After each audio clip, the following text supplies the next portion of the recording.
Ghusl, taking a bath, something which we do every day.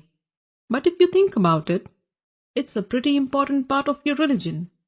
Because if you are not ritually pure, you cannot perform some important religious deeds. And how much time and effort you put into learning the correct manner of ghusl, and how consciously and how well you perform the ghusl, shows your concern for the way you stand before Allah. Because al-ghuslu amana bayna al-abdi wa bayna rabbihi.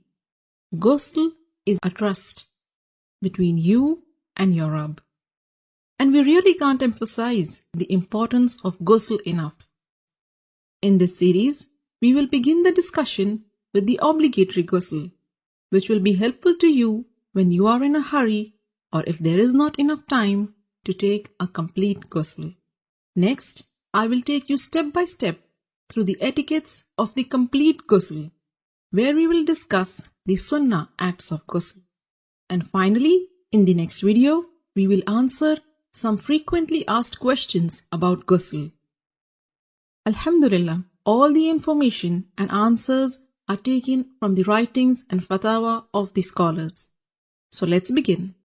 There are two kinds of ritual impurities, the minor impurity and the major impurity, which occurs as a result of janabah, haid or nifas. To achieve tahara from the minor impurity, you only need to renew your wudu, ablution, whereas in the case of major impurity, you need to take a ghusl. And ghusl can be taken in two ways.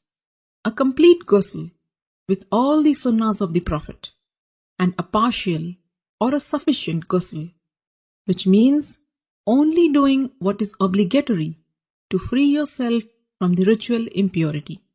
So what are these obligatory acts of ghusl?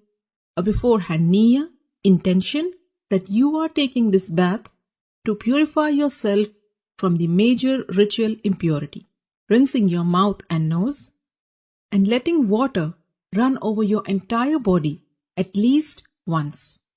Make sure it reaches every part of it, even your scalp, under the thick hair.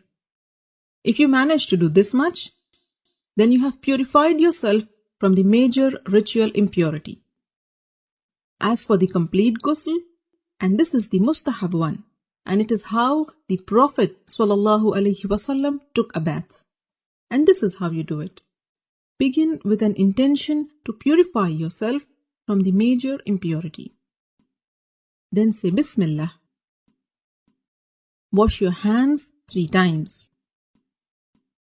Then with your left hand, wash your private parts and anywhere else that is contaminated with traces of impurity. Then make a complete wudu, just as you would for prayers. Then pour water over your head 3 times, rubbing and making sure that it thoroughly reaches your scalp.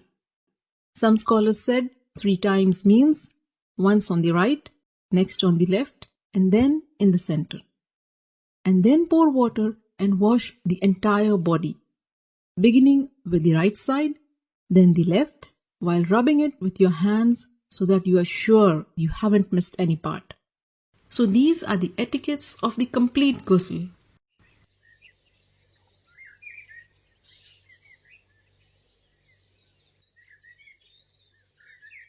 Ghusl essentially means letting water run over every part of your body. So if you are wearing a ring, you should move it. And if it is so tight that the water won't reach the skin underneath, then you have to remove it. Cosmetic items which form a barrier and prevent the water from reaching your skin must also be taken off.